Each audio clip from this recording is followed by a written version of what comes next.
السلام علیکم ورحمۃ اللہ وبرکاتہ۔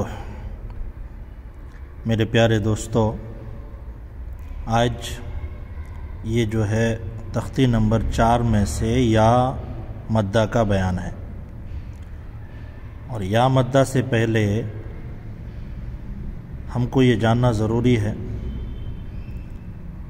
کہ یا کے اوپر جو یہ دال جیسا چھوٹا سا بنا ہوا ہے اس کا نام جزم ہے، اور جس کے اوپر یہ آ جاتا ہے اس کو کیا کہتے ہیں۔ اس لیے آج میں یہ بتانا چاہوں گا، جیسے کہ آپ تمام حضرات کو یہ بھی معلوم ہے کہ اس کو زبر کہتے ہیں، اور یہ را کے نیچے جو ہے اس کو زیر کہتے ہیں۔ تو زبر اور زیر اور یہ لام کے اوپر جو ہے اس کو پیش کہتے ہیں۔ تو زبر، زیر اور پیش، ان تینوں کو تو ہم پہچان گئے، لیکن یہ یا کے اوپر جو ہے اس کا نام ہے جزم، اور یہ جس حرف کے اوپر آ جاتا ہے اس کو ساکن کہتے ہیں۔ یعنی یا کے اوپر ہے تو یا ساکن ہوا، اور اسی طرح سے با کے اوپر آئے گا تو با ساکن ہو جائے گا، اور اسی طرح سے جس حرف کے اوپر بھی آئے گا الف سے لے کے یا تک اس کو ساکن کہیں گے۔ اب اس کا کام کیا ہوگا؟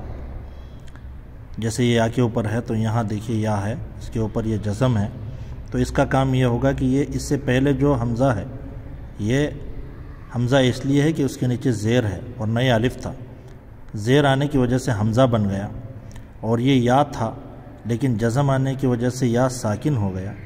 تو جس کے اوپر یہ آئے گا، یعنی جو یا کے اوپر ہے تو یا کو اس حمزہ سے ملائیں گے، حمزہ یا زیر ای، اور ایک بار ہی ملاتے ہیں۔ تو ہم سب کو یہ یاد رکھنا ہے کہ یہ جو حرف، یہ جو جزم ہے، یہ جس کے اوپر بھی آئے گا اس کو ساکن کہیں گے، اور اس کا کام یہ ہوگا کہ وہ اس سے پہلے والے حرف سے ملا کر پڑھیں گے۔ تو میں اس کا ترتیب ایسے بتاتا ہوں کہ جس حرف پر یہ جزم ہو اس کو ساکن کہتے ہیں، اور ساکن حرف کو اس سے پہلے والے حرف سے ایک بار ملا کر پڑھیں گے، جیسے حمزہ یا زیر ای۔ اب یہ تو سمجھ میں آ گیا کہ اس کا نام جزم ہے، اور یہ جس کے اوپر آئے گا اس کو ساکن کہیں گے، اور ساکن حرف کا کام یہ ہے کہ وہ اس سے پہلے والے حرف سے ایک بار ملا کر پڑھیں گے۔ اور اس سے پہلے جو ہے الف مدہ گزرا ہے، اور الف مدہ کا قاعدہ یہ تھا کہ الف سے پہلے زبر ہو تو الف مدہ ہوگا۔ الف سے پہلے جو خالی رہتا ہے اس کو الف بولتے ہیں، اگر اوپر نیچے کچھ آ گیا تو حمزہ ہو جائے گا۔ جیسے یہاں ہے دیکھیے تا الف زبر تا، تو تا کے اوپر زبر ہے لیکن الف کے اوپر نیچے کچھ نہیں ہے، تو یہ الف ہے۔ اگر اسی کے نیچے اوپر کچھ آ جاتا تو حمزہ بن جاتا تھا۔ تو اس کا قاعدہ یہ ہے کہ الف سے پہلے زبر ہو تو الف مدہ ہوگا، الف مدہ کا قاعدہ یہ تھا۔ لیکن یا مدہ کا ایسا نہیں ہے، ہم یا سے پہلے زیر ہو نہیں کہہ سکتے، بلکہ یا ساکن سے پہلے کہنا پڑے گا۔ تو یا ساکن سے پہلے، اور یا ساکن کس کو کہتے ہیں؟ یا کے اوپر جزم ہوگا تو یا ساکن، جس کو میں یہ بتایا کہ جس حرف پر جزم ہو اس کو ساکن کہتے ہیں۔ تو یا کے اوپر آئے گا تو یا ساکن ہو جائے گا، با کے اوپر آئے گا تو با ساکن، تا کے اوپر آئے گا تو تا ساکن، الف سے لے کے یا تک۔ الف کے اوپر آئے گا تو حمزہ ساکن ہو جائے گا وہ۔ تو یا ساکن سے پہلے زیر ہو تو یا مدہ ہوگا۔ یا مدہ کو تھوڑا کھینچ کر پڑھیں گے، اور اس کو معروف پڑھیں گے، مجہول پڑھنے سے بچیں گے۔ لیکن الف مدہ میں ایسا نہیں تھا، یا مدہ میں ایسا بولنا ہے، اور اس کو سمجھنا ہے اور یاد رکھنا ہے کہ یا ساکن سے پہلے زیر ہو تو یا مدہ ہوگا۔ یا مدہ کو تھوڑا کھینچ کر پڑھیں گے اور معروف پڑھیں گے۔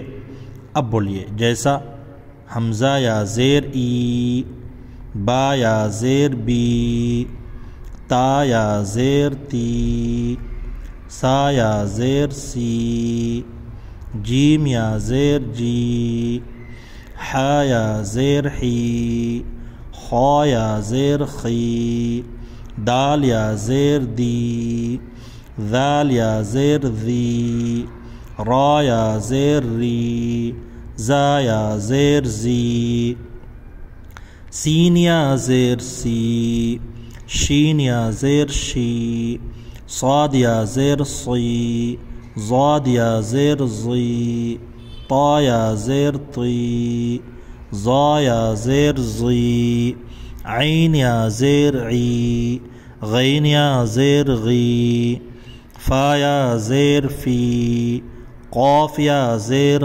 قی، کاف یا زیر کی، لام یا زیر لی، میم یا زیر می، نون یا زیر نی، واو یا زیر وی، ہا یا زیر ہی، حمزہ یا زیر ای، یا زیر ی،